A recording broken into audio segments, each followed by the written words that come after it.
pretty? So what makes a guitar good for gigging out or playing out, whether it's an open mic or whether it's a paid gig at a winery, a brewery, or let's just say a coffeehouse gig? Not every guitar that you own is going to be perfect or work really well at, say, an open mic or a paid gig. Here are 3 of my favorite ones. Now, the reason I say my favorite ones, I know they're going to tune well, they're going to hold a tune, they're going to sound good, and I don't have to worry about them. I carry them in really nice, expensive cases to protect them. I make sure I protect them on stage. Some of them I will take out to an open mic or any other gig.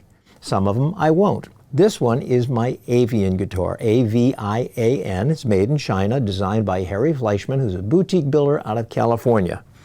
It's a solid spruce top, solid East Indian rosewood back and sides, walnut trim, a nice maple neck with a walnut strip in it. I assume that's walnut.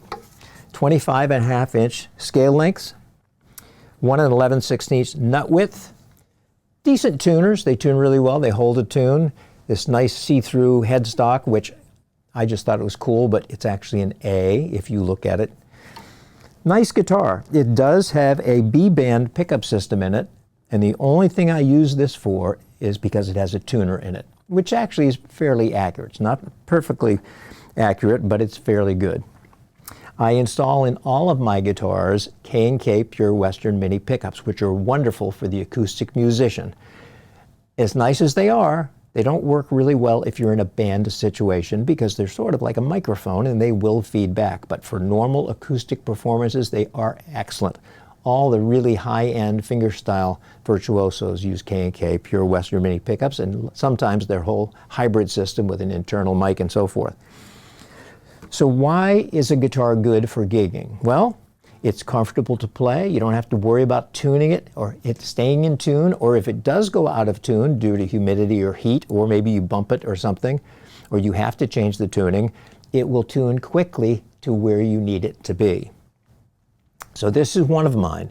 This is my #1 performance guitar. This is the one I will take most of the time. My second guitar is a US-made Wector.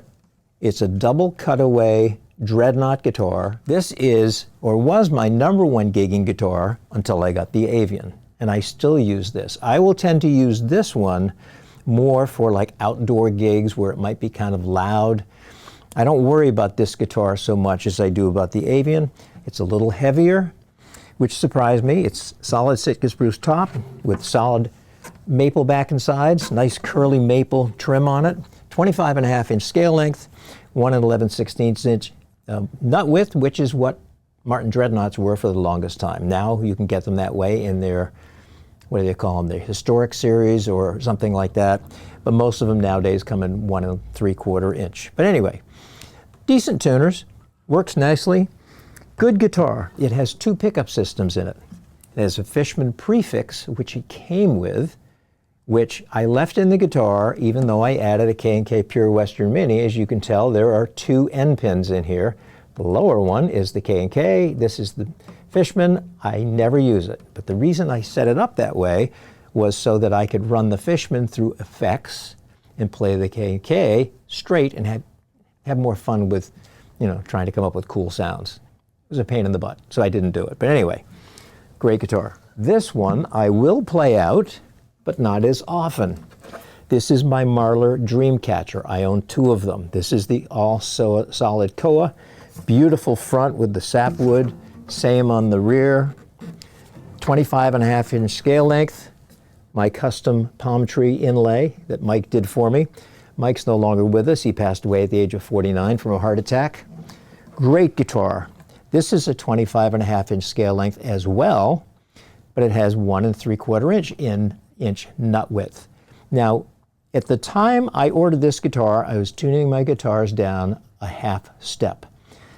So Mike braced the guitar for tuning down a half step. He said, "Todd, make sure you don't tune to pitch." I use medium gauge strings, and he says it'll probably fold up or do damage to the guitar. So this one never goes any higher than a half step down. Nice guitar. Why don't I play this one as often as I play the other 2? Well, one, this one has a lot of sentimental value to me. Because Mike's no longer around. He only built 88 or 89 guitars in his entire lifetime. I own 2. I did have one similar to this that I had purchased used. The scale length was shorter. It just didn't work for me since I now tune a full step down, so I sold that one to someone else. I am constantly looking for another Marlar guitar to add to my collection. The reason, though, I won't use this is Koa is sort of like mahogany. It's really strong in the mid-range, which is wonderful for fingerstyle stuff, and nice and smooth. All the frequencies are there, nice and balanced. But if you're a singer like I am, the human voice is in the mid-range frequencies. If the guitar is strong in the mid-range and you're trying to sing to it, you're going to compete with the guitar, or the guitar is going to be competing with you. So I will use this one if I'm playing out with, say, a drummer and a bass player. They're going to cover the low end. I'll roll the low end off of this one so that I have upper mids and highs, and it all works great. But I won't use this as much if I'm doing a solo gig. So let's hear all 3 of these guitars. You tell me what you think of the sound of them. I'll do some finger picking, I'll do some strumming. I won't really worry about being 100% accurate, but I'll just do it for sound.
So there you go. That's the sound of these three guitars, my Avian, my Vector, and my Marlar. If you haven't been playing out and you want to play out, make sure that your guitar has a good pickup system that you know how to use. If it has any sliders on it, like this one does, learn what those sliders do before you play out. So make sure you know how your pickup system works. Make sure you have a good one.